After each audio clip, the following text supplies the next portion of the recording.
Welcome back to Haunted Horror Stories. In today's episode, I'm sharing 7 true disturbing stories from Skinwalker country.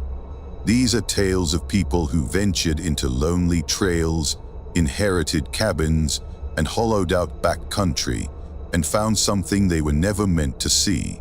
Make sure to hit that like and subscribe button and let me know where you're watching from in the comments. Story 1. The road out past Dry Gulch doesn't look haunted. That's the part that still bugs me. It's just scrub and sky, sun-bleached fence posts leaning like tired men, and those long stretches where your tires sound louder than your thoughts. I'd been putting off going out there for weeks, telling myself I didn't have time, telling myself the place would keep. My uncle's trailer had been sitting on that patch of land since he passed, and the county had started sending those polite little letters that aren't really polite at all. I left after lunch, late enough that it already felt like I was behind, early enough that I kept telling myself I'd be back in town by dark. I remember stupid details. The way my coffee tasted like burnt plastic because I'd reheated it twice. The little rattle in my passenger side door that only shows up on washboard roads. The fact I'd forgotten to bring a fork and had eaten a gas station fruit cup with a straw like an idiot. The last 10 miles were dirt. No cell service, just my truck and the heat shimmering over the hood. And I wasn't scared yet, honestly. I was annoyed. That kind of annoyed where you start arguing with imaginary versions of dead relatives. Like, you couldn't have just sold this place like a normal person. My uncle's trailer sat in a dip, half shielded by a low ridge and a line of juniper. When I was a kid, it used to feel like an outpost. Now it looked like something that had been left behind on purpose. The windows were dusty. The porch steps had sagged to one side. There was a wind chime made out of old spoons that still hung there, and it clicked once when I opened my door, like it was reminding me it existed. I told myself the weird feeling in my stomach was just the heat, or hunger. Or the fact that I was alone and sweating and getting older and suddenly responsible for things. Inside, the air smelled like mouse droppings and stale menthol. I'd expected it to be worse. I'd expected rot, but it was mostly dust. I started with the practical stuff: open cabinets, check for anything that shouldn't be there, look for paperwork. My shoes stuck slightly on the kitchen linoleum, some spilled soda from years ago turned into glue. I found his old radio on the counter, the kind with a crank handle. It wasn't plugged in. I cranked it anyway because it made me feel like I was doing something. It coughed out static, then a burst of tinny music, just for a second, and then static again. That little flash of music felt wrong, like a light turning on in a room you didn't know existed. Still, I tried to be normal about it. Batteries, leftover charge, whatever. I was in the bedroom digging through a dresser when I heard a knock on the trailer wall. Not on the door, on the side wall by the tiny window over the bed. 3 taps, evenly spaced, not frantic, not random, almost polite. I froze with a handful of old socks in my hand. My brain did that thing where it tries to assemble a picture out of nothing. A bird, a branch, wind, but there wasn't wind. The air outside was dead still. I remember because the spoon wind chime hadn't moved since I got there. I set the socks down, didn't mean anything by it. It just felt like I shouldn't be holding them. I walked to the front window and pushed aside the curtain. The sunlight made the dust sparkle. Outside, the junipers were still. The dirt was empty. No one. I laughed once, quiet, embarrassed, like I'd overreacted. And then, because I'm apparently the kind of person who does this, I called out anyway. Hello. My own voice sounded too loud in there. Nothing answered. So I told myself it was settling. Old trailers pop and creak. Metal expands, that's what they do. I went back to the bedroom. 2 minutes later, maybe less, I heard it again. 3 taps, same spot. This time the sound was softer, like it was coming from closer than the wall, like it was inside the wall. I backed up until my calves hit the bed frame.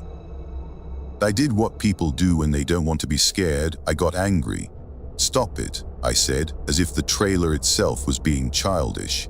And that's when something scraped along the outside of the wall. Not a pouring sound, not claws raking metal, more like fingernails over paint, slow testing. My mouth went dry so fast it felt like I'd swallowed paper. I kept staring at the window over the bed because it was the only place it could appear. The curtain was thin, cheap fabric with faded flowers. Behind it, the glass was dusted opaque. The scraping stopped, and then a voice came through the wall. My aunt's voice. My aunt who'd been dead since I was 15.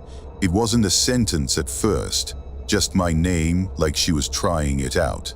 Evan.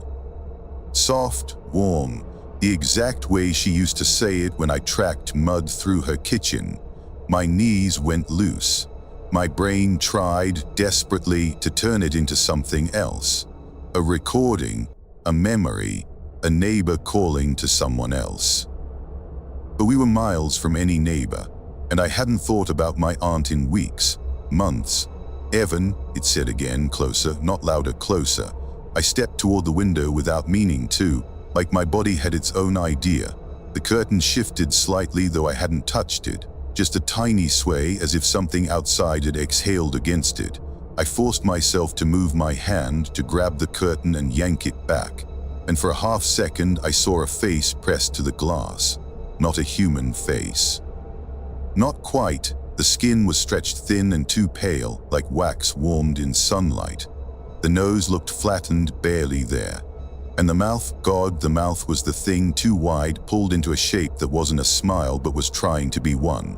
Like it had watched people smile and decided that was what you did. There were no eyes, not closed, not missing. Just smooth skin where eyes should have been, bulging slightly as if something underneath was moving. I staggered back and hit the dresser. The curtain dropped on its own, like it was done showing me. I don't remember deciding to leave. I just remember my keys in my hand and the front door slamming so hard the spoon wind chime clattered like laughter. I ran off the porch. The heat hit me like a wall. My truck sat there in the sun, innocently, like it hadn't heard any of it. Halfway to the driver's door, I heard footsteps in the dirt behind me. Bare footsteps. Not running, just walking fast enough to keep up. I didn't turn around. I can't explain why. I think I was afraid of giving it what it wanted. Like looking at it was a kind of permission. I got into the truck, jammed the key into the ignition, and it didn't start. Nothing, no click, no turnover, just silence. I sat there with my hands locked on the wheel so tight my wrists ached. I tried again. The dashboard stayed dark, as if the truck was dead. And then from the passenger side window, that voice, my aunt's voice, came through the closed glass like it was sitting right beside me. "You forgot your fork," it whispered. That made my stomach flip in a way I can't describe, because it wasn't just copying a voice. It was paying attention.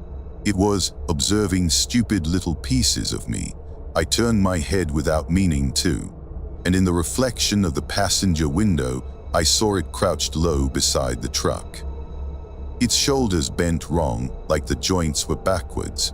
One arm reached forward, 2 long fingers splayed in the dust. And those fingers, this is the sentence people always latch onto when I tell it, had nails that weren't nails. They were little strips of dried, split wood, like bark peeled into points. It lifted its head toward the glass, smooth-eyed face tilted, listening to my breathing. My truck started on the next try, like it had been waiting for that moment. Like it wanted me to feel the relief. I put it in reverse and floored it without looking, gravel spraying. The truck fishtailed. Something thumped against the tailgate, hard enough to dent it, and then I was spinning onto the dirt road, bouncing, choking on dust. I didn't stop until I hit pavement. Even then, I pulled over and threw up in the ditch because my body couldn't decide if it had survived something real. The aftermath proof.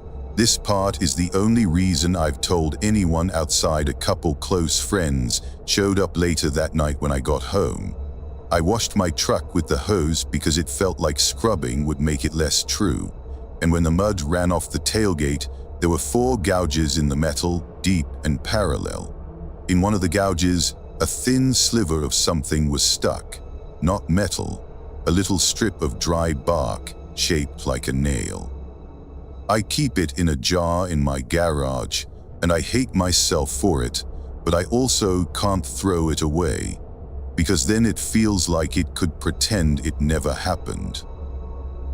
The story 2. The first time I heard the laugh, I thought it was a coyote with a weird echo. That's not even me trying to be brave after the fact. I mean it.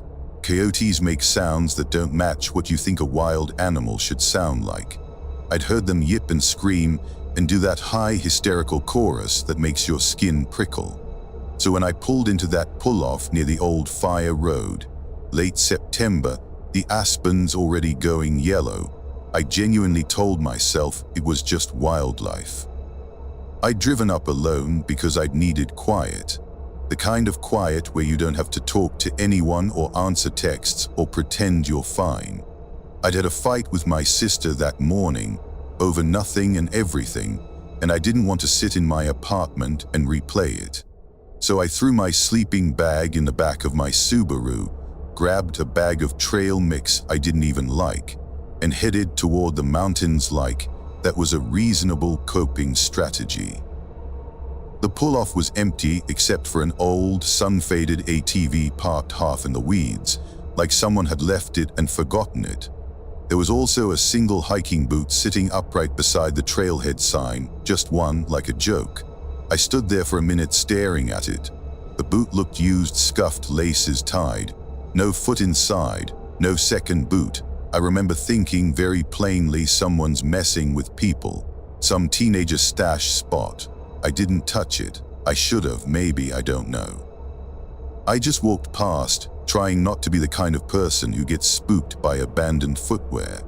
The trail started normal, packed dirt, pine needles, little patches of sunlight. I noticed dumb things, a candy wrapper caught on a branch, the smell of someone's cigarette lingering like they'd been there minutes ago, the way my left sock kept sliding down inside my boot because I'd grabbed the wrong pair in a rush. About 20 minutes in, the forest changed. Not dramatically, it just tightened. The trees grew closer together, the light dimmed, and the air got cooler like I'd stepped into shade that wasn't there. My phone had no service, which I expected, but the screen kept waking up in my pocket like something was tapping it. I told myself it was the motion sensor or a sticky button. I even took it out and turned it off because I didn't want it draining. That's when I heard the laugh. It came from uphill off the trail. A sharp, breathy chuckle, human in shape, not loud. Like someone trying not to be heard and failing. I stopped and waited because my first thought was, another hiker. "Hey," I called, "you okay?" Silence, then the laugh again. Same spot. I could have turned around right there. I didn't. I hate that I didn't, but it's hard to explain how your brain works when you're in the woods and you don't want to feel silly. Part of me wanted to prove I wasn't jumpy. Part of me thought maybe someone was hurt and embarrassed, like they'd slipped. I stepped off the trail, pushing through ferns, following the sound. The ground was soft, damp. My hands got resin on them from brushing pine branches. I remember wiping it on my pants and feeling annoyed about it. And then in a little clearing, I saw something that made my stomach go hot. There was a ring of stones, not a fire pit. Stones placed deliberately too even. Inside the ring were clumps of hair, gray and reddish and black, like it had been gathered from different animals. And sitting on top of the hair was a deer jaw, just the lower jaw propped open with a stick like it was trying to speak. That was the iconic moment for me. That jaw held open in the middle of the woods like a grin. I backed away immediately and told myself as I backed away that it was hunters. People do weird stuff. People make shrines for social media. It didn't mean anything supernatural. It just meant someone nearby was odd. I turned back toward the trail. And then I heard my own voice say my name. Not in my head, not a thought, out loud from the trees behind me. Marisol. It wasn't a perfect copy. That's what made it worse. It was close, but the tone was slightly wrong, like someone humming a song they'd heard once. My scalp prickled, my throat tightened. I spun around and the clearing was empty except for that jaw still gaping. "Stop," I said, and my voice came out small, which made me angry at myself. I started walking fast back toward the trail. Ferns slapped my legs. Branches snagged my hair. Behind me something moved with me, always keeping the same distance. Not crashing like an animal, not stepping like a person, just a soft, dry shift, like leaves being pressed down one careful foot at a time. I got back on the trail and nearly cried with relief. The path felt like a line I could follow, rules I could obey. I started heading back toward the car, telling myself I'd imagined the voice, because I'd been upset, because I'd been alone, because the woods play tricks. And then I saw the boot again, the same boot from the trailhead, sitting in the middle of the trail upright, but I hadn't been walking that long. There was no way I'd looked back. The boot shouldn't be there. I looked behind me. The trail behind was the same one I'd walked. Ahead, the trees leaned in like they were listening. I picked up my pace, heart hammering. The boot stayed behind me like a punctuation mark. That's when the laughing started again, but this time it wasn't uphill. It was everywhere. Little pockets of it, scattered through the trees, like someone walking around me in a circle. And then, right beside my ear, a whisper. "Don't turn around."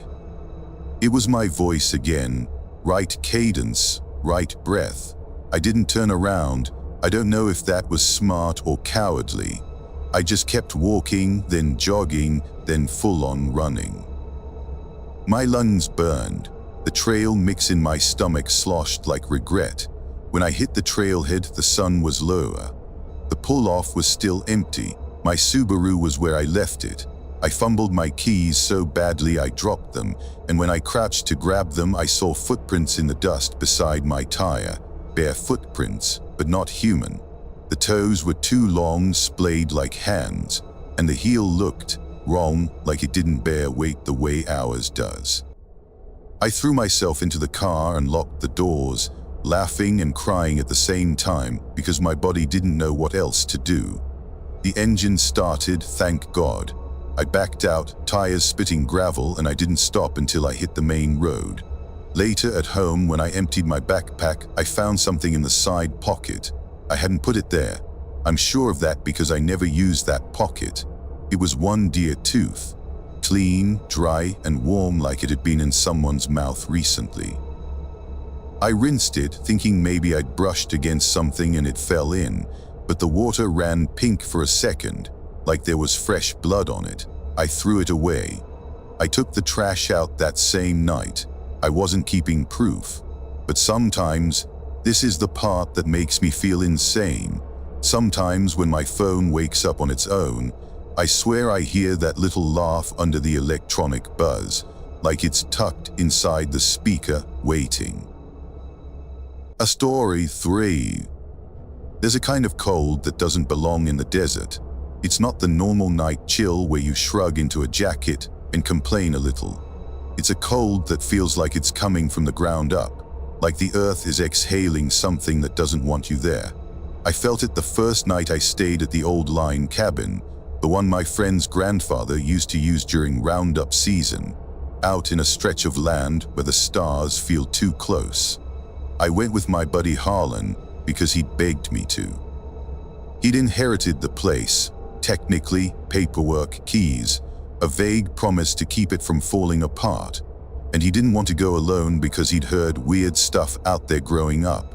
He said it like a joke, but the way he checked the rearview mirror on the drive told me it wasn't entirely a joke. I agreed because I'm loyal in a stubborn way. Also because my apartment was being fumigated, and I didn't feel like sleeping on my sister's couch listening to her boyfriend's podcasts. We got there in the late afternoon. The cabin was a squat rectangle of weathered wood and rusted tin roof. One window was cracked and taped with yellowing duct tape. Inside, it smelled like old smoke and sage. There was a cast iron pan hanging on a nail, a stack of canned chili with dates from, honestly, I didn't even want to look too close. Mundane stuff. Harlan brought a cooler full of sodas, but forgot the ice. I found a jar of pickles in the cabinet that had turned a weird, cloudy color, and we both agreed not to open it. The cot legs squeaked every time you shifted, like the cabin was tattling. There was a deck of cards missing the Queen of Spades. That one stuck with me because Harlan got weirdly fixated on it, like it meant something.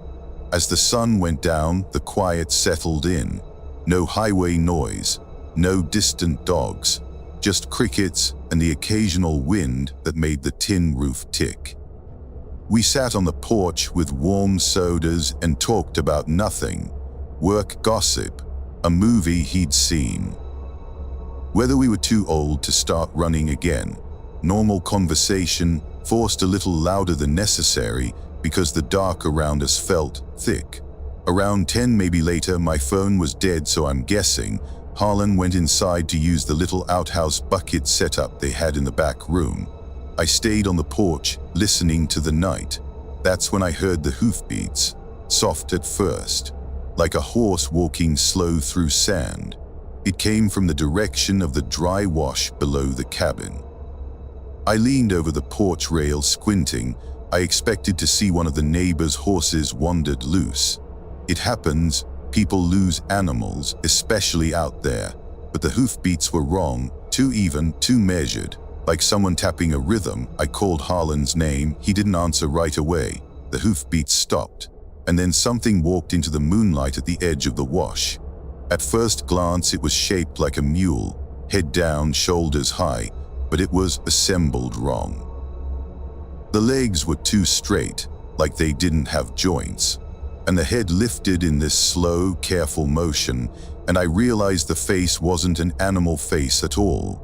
It had the long snout shape, yes, but the skin was stretched in a way that reminded me of a mask pulled too tight over a person's features. And where the eyes should be, there were two dark, wet-looking pits that didn't reflect moonlight. The iconic moment, because I can still see it like it's printed on the back of my eyelids, was the way its mouth moved, not opening like an animal, but peeling back side to side like someone pulling a zipper apart. I didn't scream, I couldn't. My tongue felt too big. I told myself it was sick. Mange, injury, a deformed mule, something explainable and sad. Then it stood up, not rearing, not startled, it just rose onto two legs with this slow patience, and its front legs, arms, I guess, hung down, ending in hooves that looked split like hands trying to be hooves.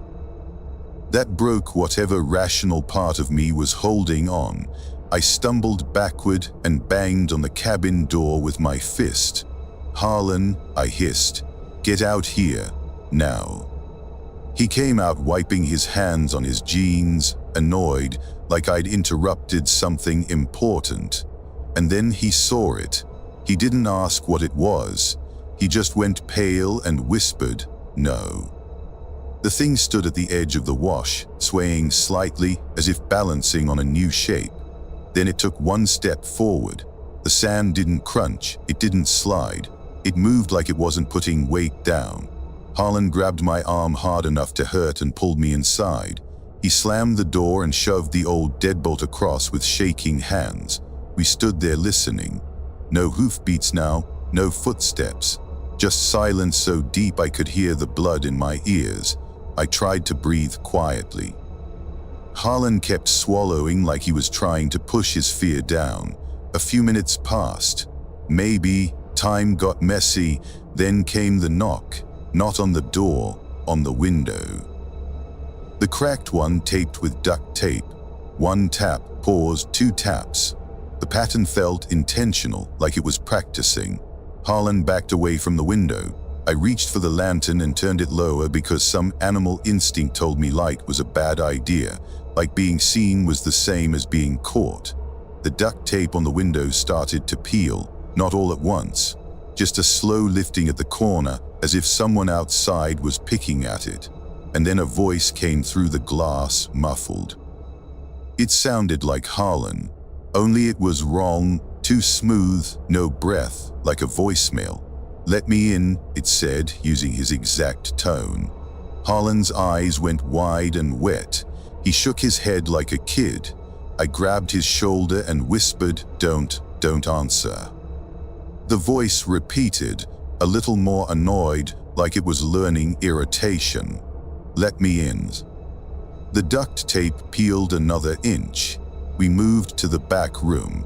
The cabin had a trapdoor in the floor, supposedly for storing feed years ago. Harlan yanked it open, and a smell like cold dirt wafted up. A crawl space, just big enough for two people if you didn't mind being pressed against spiderwebs and old boards. I didn't want to. Every part of me hated it. But the tapping on the window turned into something else, a wet, dragging sound like a palm sliding down glass. We climbed in and pulled the trapdoor closed above us, leaving a sliver of light. The crawl space was tight, my knees pressed into grit. Harlan's breathing came fast and shallow like he was trying not to sob. Above us, the cabin creaked. Then right above our heads came footsteps, not the heavy thud of boots. A light, careful placement, like someone testing each board, a pause, then another step. It crossed the room slowly as if mapping it. Then it stopped directly over the trapdoor. We held our breath. Something pressed down on the wood, not hard, just resting weight like a hand. The trapdoor bowed slightly. Harlan's fingers dug into my wrist. I could feel his pulse through his skin, frantic. Then, this is the part that makes my skin crawl even now, something scratched the underside of the trapdoor. From above, 3 slow lines side by side like it was drawing. Then the pressure lifted. Footsteps moved away. We stayed there until our muscles cramped and our mouths tasted like pennies. Eventually we heard the door open, a soft squeal of hinges, and then nothing. When we finally crawled out, the cabin felt wrong. Like it had been rearranged in subtle ways. The air colder, the shadows heavier. We didn't pack carefully. We just grabbed essentials and ran to the truck. The truck started, but the headlights flickered like the battery was dying. We drove out with the beams stuttering, the dark rushing at us in pulses. We didn't talk until we hit pavement. Then Harlan, in a voice that sounded like it belonged to someone else, said, "It knew my voice." I didn't answer, because I'd started to think I understood it, and then I realized I didn't. The proof came the next morning when Harlan called me, voice hoarse. He said he'd gone back in daylight with his cousin to board up the window. Inside, on the trapdoor, were 3 scratch marks, not on top, not where an animal would claw, on the underside of the wood, from above. The story followed. I didn't even want to take that job. It was a short contract, 3 days, checking fencing and replacing a few busted posts out near an old grazing lease. The pay was decent, the drive was long, and the guy who hired me, a rancher named Dwayne, kept saying things like, "Just don't go wandering around after dark," like it was a joke he'd told too many times. I was trying to rebuild my savings after a rough year, so I said yes. I brought my own tools, a roll of wire, a cheap headlamp, and a cooler with 2 sandwiches that got soggy before I even arrived. There was a little abandoned bunkhouse out there I could crash in, basically a shed with a bed frame and a rusted stove. First day was boring. Sun, dust, wire cuts on my hands, the kind of work that makes your mind empty in a good way. Second day, around mid-afternoon, I noticed something that made me stop. The fence line ran along a shallow ravine. In the dirt at the base of the posts were tracks. At first I thought coyote, then dog, but the tracks were inconsistent. Like the front prints were human hands pressed into dirt, long fingers, clear pads, and the back prints were hooves, deep and narrow. I stared at them too long, trying to make them make sense. Then I told myself it was overlap. A deer stepped where someone had knelt, mud playing tricks, my brain doing pattern-seeking nonsense because I was alone. That night I ate one of the soggy sandwiches anyway because I'm stubborn, and the bunkhouse smelled like old oil and mouse nests. I set my headlamp on the shelf, lit a lantern, and tried to read a paperback I'd brought. Around midnight, guessing again, I heard the stove pipe tick like it was cooling. The air was cold. The lantern flame was steady. Then I heard someone walking around the bunkhouse. Slow steps, heavy, circling. I held still, listening for boots, for crunching gravel, for a cough. Nothing like that, just the careful weight of something pacing. I told myself it was Dwayne checking on me. Or another worker, or a cow rubbing against the wall. Then the pacing stopped at the window. A shadow crossed the thin curtain, tall, too tall, and the head shape wrong, not a hat, not hair. Something angled like ears maybe, but not quite. A voice spoke outside, casual as anything. "Elliot, you awake?" It used my name like it knew me, like we'd met, but Dwayne didn't know my name like that.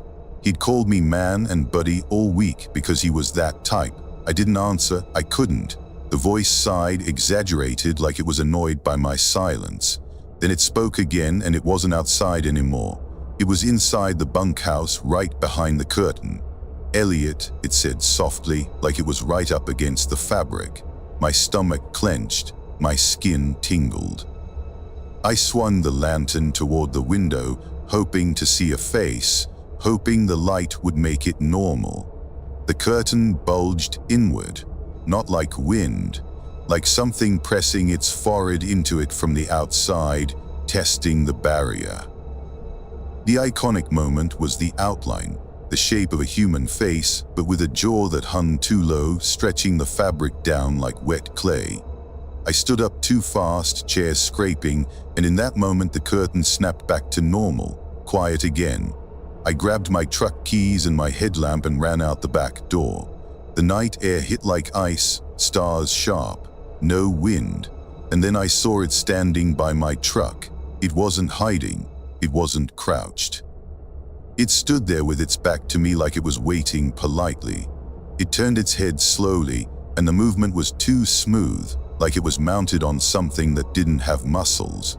When it faced me, I saw its skin was mottled, patches of something darker like bruises, and its eyes, I won't describe them much. I don't want to, I only need to say they looked unfinished, like someone had stopped shaping them halfway. I didn't run toward my truck. I ran toward the fence line, toward the ravine, because my brain decided distance was better than keys. Stupid. Survival is stupid sometimes. Behind me it followed, but it didn't chase like an animal. It matched me, like it could go faster but didn't need to. I reached the ravine and slid down into it, dirt under my nails, rocks biting my palms. I lay flat in the shadow, holding my breath. Above, it walked along the edge, and I could hear the dirt shift, careful, controlled. Then it spoke again, this time in Dwayne's voice, clear as day. "You can come out now, it's fine." I covered my mouth with my hand, hard, like I could keep my own breath from betraying me. It stood there for a long time. Then it made a sound that wasn't a voice at all, a wet click in the back of its throat, like something tasting. Eventually, it walked away.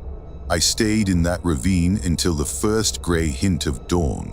When I finally crawled back to the bunkhouse, my truck door was open. My keys, were sitting neatly on the driver's seat, and hanging from the rearview mirror was a strip of fence wire twisted into a simple shape, a loop with two long prongs like crude antlers. I didn't touch it.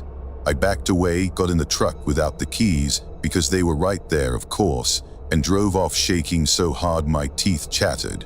I never went back for my tools. Dwayne called, left messages, asked what happened. I didn't explain. I just mailed him the contract money back, every cent, and blocked his number. Sometimes I still wake up thinking I hear someone walking circles around my apartment. Slow, patient, like they're waiting for me to answer.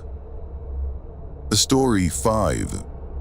The worst part about getting lost isn't the fear right away, it's the humiliation.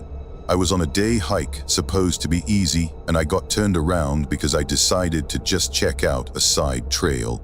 You know how it goes.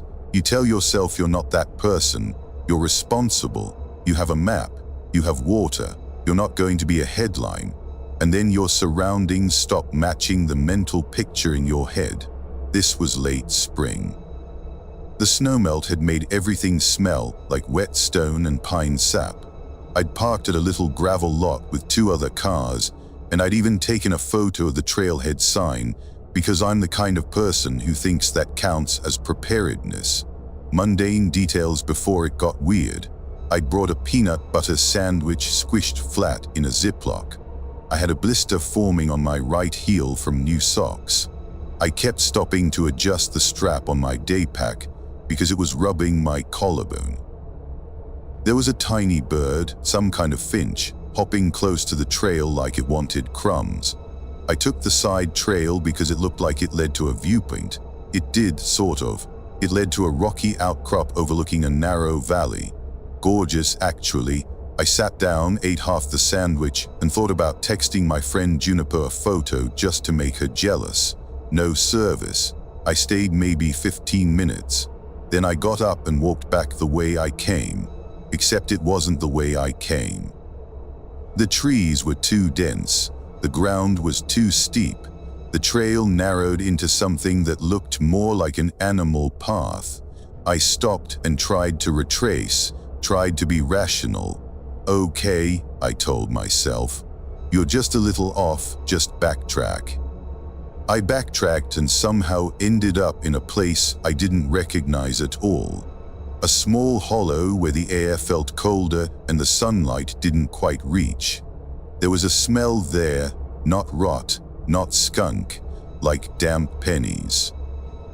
And in the center of the hollow was a pile of sticks arranged like a nest. Not messy, not natural, a spiral. I remember standing there thinking someone has too much time. Then I heard my mother's voice. I hadn't spoken to my mother in years. That's a whole separate thing. But the voice was unmistakable, tired, sharp, with that particular way she said my nickname when she was disappointed. "B," it called. "Come here." I felt my whole body stiffen. My first instinct, embarrassingly, was anger. Like, how dare my brain drag her into this moment? I called out, "Who's there?" My own voice echoed weirdly, like the hollow was shaped wrong. The voice answered from the trees, closer. "B, don't be like this, come on." I backed away slowly. My skin prickled. I told myself someone had heard me say my name earlier on the trail and was messing with me. But I hadn't said my name out loud. Not once. The trees on the far side of the hollow shifted. Something stepped into view. It looked at first like a deer standing upright, like a deer on its back legs, which is already wrong, but your brain tries. Then I saw the shoulders, too round, too human, and the head was deer-shaped, but the skin was wrong, smooth in places, patchy in others, like different hides stitched together. The neck bent in a way that made my stomach turn. The iconic moment was its hands, because they weren't hooves. They were hands, human hands, ending in cracked black nails, and it held them up near its chest like it was unsure what to do with them. It took one step toward me, and it spoke again in my mother's voice, But this time the voice came from its chest, not its mouth, like the sound was traveling through it. "Come here," it said, and the tone was pleading, almost sad. I turned and ran. I didn't run smart. I didn't follow a compass. I just ran downhill because downhill felt like it would lead somewhere. Branches whipped my face. My pack bounced. My blister tore open and I could feel wetness in my sock. I kept tripping, catching myself, too scared to stop. Behind me, something moved through the trees, not crashing, not snapping, branches gliding. Every time I slowed, I heard it closer. And then at one point, I heard my own voice behind me sobbing. "Please," my voice said. "Wait, I can't." I almost stopped. That's the terrifying part. It used my own fear against me, and for a second I wanted to turn and help the version of me I thought was behind. But I didn't. I kept going. I burst out onto a wider trail like it had been dropped in front of me. I followed it, half limping, until I saw the gravel lot. My car was there. I got in, locked the doors, and sat there shaking so hard I couldn't turn the key at first. When I finally drove away, I kept checking the rearview mirror, expecting to see something standing at the tree line, watching. Nothing. The proof came when I got home and took off my sock. On the inside of my ankle, above the blister, there were 4 bruises in a line like fingertips. I hadn't fallen that way. I hadn't grabbed myself there. It looked like someone had tried to hold me back and missed. A story 6. My brother thinks I'm dramatic, so I didn't tell him the real reason I stopped going back to our childhood camping spot. He'd roll his eyes and make a joke, and I didn't want my fear turned into a punchline, so I just told him I didn't like sleeping on the ground anymore, which is partly true, but it's not the whole truth. The spot was called Cottonmouth Bend, not because of snakes, like you'd assume, but because the creek made a lazy S-shape there. When we were kids, our dad would take us out for one night, just a cheap little adventure. Hot dogs over a fire, sleeping bags that smelled like attic ghost stories that ended with him laughing at us. I went back as an adult because I wanted that feeling again. That sense that the world was simple, fire, water, stars. I went with my girlfriend at the time, Nadia. She was the practical one. Extra batteries, first aid kit, actual food. I was the romantic idiot who brought marshmallows and a tiny bottle of whiskey and thought that counted. We set up near the creek. The water made that constant hush sound. Frogs chirped. The air smelled like mud and crushed leaves. Mundane details. Nadia complained about the mosquitoes immediately. I dropped the tent poles twice because my hands were slick with sweat. Our lighter kept sparking but not catching, so we used a match. The hot dog split open and fell into the fire, and we ate chips instead. We weren't scared. We were relaxed. Then, while we were brushing our teeth at the creek, Nadia froze mid-spit. She pointed across the water. On the opposite bank, something was crouched among the reeds. At first, I thought it was a person, maybe another camper, maybe a fisherman, but it was too still, and the posture was off, like it was balancing on the balls of its feet, knees splayed outward. "Nadia," I whispered, "let's just go back." She shook her head slowly, eyes fixed. The thing lifted its head, and I realized it had no face in the way we think of face. It was like the front of its head had been smoothed over, a blank, pale surface with a wet sheen, but it had a mouth, just the mouth, set too low like it had been placed as an afterthought.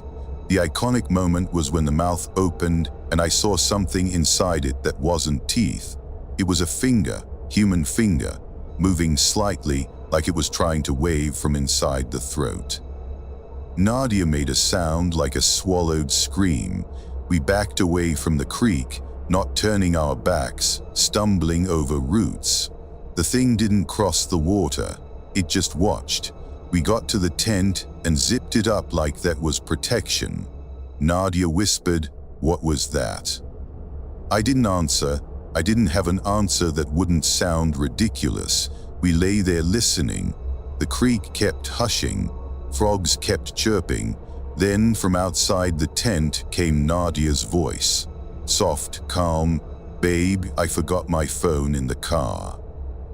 Can you grab it? Nadia's eyes snapped to mine in the dark. She hadn't spoken.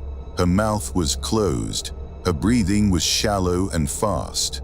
The voice came again, right by the tent wall. Can you grab it? I held my breath, and the tent fabric pushed inward slightly, like something leaning its shoulder against it. Then came a slow dragging sound along the zipper, like a fingernail tracing it, learning where the opening was. Nadia's hand clamped onto my arm so hard I knew it would bruise. I whispered, "Don't move." Outside, the voice changed. It became my father's voice. Cheerful, familiar. "Come on, kids, don't be scared." I felt something inside me go cold and hollow.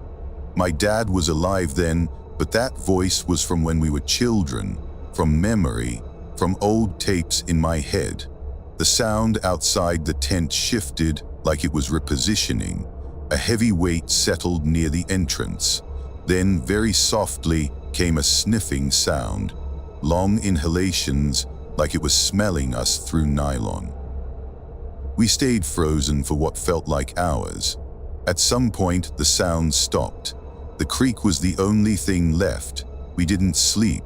We waited for dawn like it was a rescue. When the sky finally lightened, we unzipped the tent with shaking hands and stepped out. There were footprints around the tent, not animal, not human. They looked like long, narrow hands pressed into the dirt, fingers spread. And right beside the tent door, there was a single hot dog, unburned, intact, placed neatly on the ground like an offering. We hadn't brought any extra hot dogs. Ours had fallen into the fire. We packed up without speaking and left. Nadia never went camping with me again, and I don't blame her. Sometimes when I'm falling asleep, I hear my dad's voice from outside my bedroom door, cheerful and wrong, like someone practicing being him. Story 7. If you've never worked night shifts in the middle of nowhere, it's hard to explain how your brain starts making friends with shadows. I was doing overnight security for a remote construction site, just a temporary gig, watching equipment and making sure no one decided to steal copper or tools. It was mostly sitting in a truck, drinking terrible gas station coffee, and doing a slow loop every hour. The site was out past an old cut through the hills, where the land dips into a bowl and the radio gets fuzzy. There was one portable trailer office, a couple floodlights, and a line of stacked pipes that looked like giant bones. Mundane details. My thermos leaked and made the passenger floor smell like old coffee for days. I kept sneezing because of the dust. The trailer office had a calendar from 2 years ago still pinned up. I ate sunflower seeds and spat the shells into an empty water bottle because I didn't want to litter. Around 2 a.m., I'm pretty sure because that's when the tide hits like a wave, I noticed the floodlights flicker just once, then steady again. I told myself it was the generator hiccuping. It did that sometimes, nothing spooky about electricity. But on my next loop I saw something standing at the edge of the light, not fully in it, not fully out.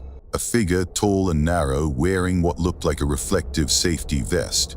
My first thought was, coworker, trespasser, someone drunk. I slowed the truck and rolled the window down a crack. "Hey," I called. "Site S closed." The figure didn't move. The reflective strips on the vest didn't reflect properly. They looked dull, like they were made of something else painted to imitate it. I flashed my truck lights. The figure lifted its head and the vest shifted, and I realized the vest wasn't clothing. It was skin. A layer of something peeled over its torso with two bright stripes running down it, natural stripes like markings, not tape. The iconic moment was the way the stripes pulsed faintly like something breathing under them. I slammed my window up. My hands were shaking and I hated that, so I tried to rationalize prank, costume, my mind tired and filling in gaps. I kept driving. I didn't want to stop near it. In my mirror, it stepped into the floodlight, and it was not a man. Its limbs were too thin.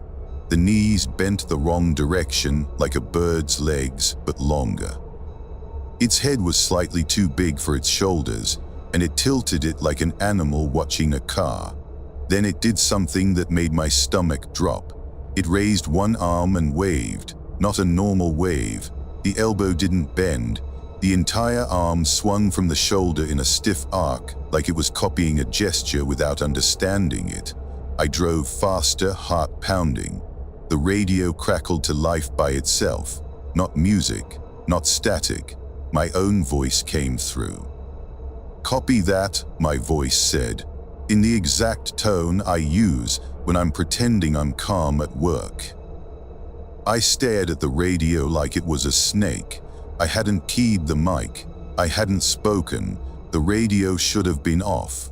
The voice repeated, "Copy that." Then quieter, "Come closer." I didn't. I kept driving loops, trying to keep the floodlights between me and the dark. Like light was a wall. At some point, the figure wasn't there anymore. I told myself it left. I told myself it got bored. I told myself it was never there. Then I heard something on the roof of my truck, a soft thump. Then another, like someone walking carefully overhead. I locked my arms straight on the steering wheel. I didn't look up. I didn't want to see a shadow against the windshield. The roof dented slightly above my head with a slow, steady pressure. And then the radio spoke again, in my voice, amused. "You're doing great." I lost it then. I hit the gas, drove straight to the trailer office, and parked under the brightest floodlight, engine running. I sat there until sunrise, too afraid to step out, too afraid to turn the engine off. When the day crew arrived, I tried to act normal. I told them the generator was acting up, the lights flickered, whatever. They laughed and shrugged. But when I got home later and finally had the nerve to check the truck in daylight, I found a mark on the roof. Not a dent, not hail damage, a print. Like a handprint, but too long, the fingers dragged into thin lines, and the center had a pattern like rough, cracked leather.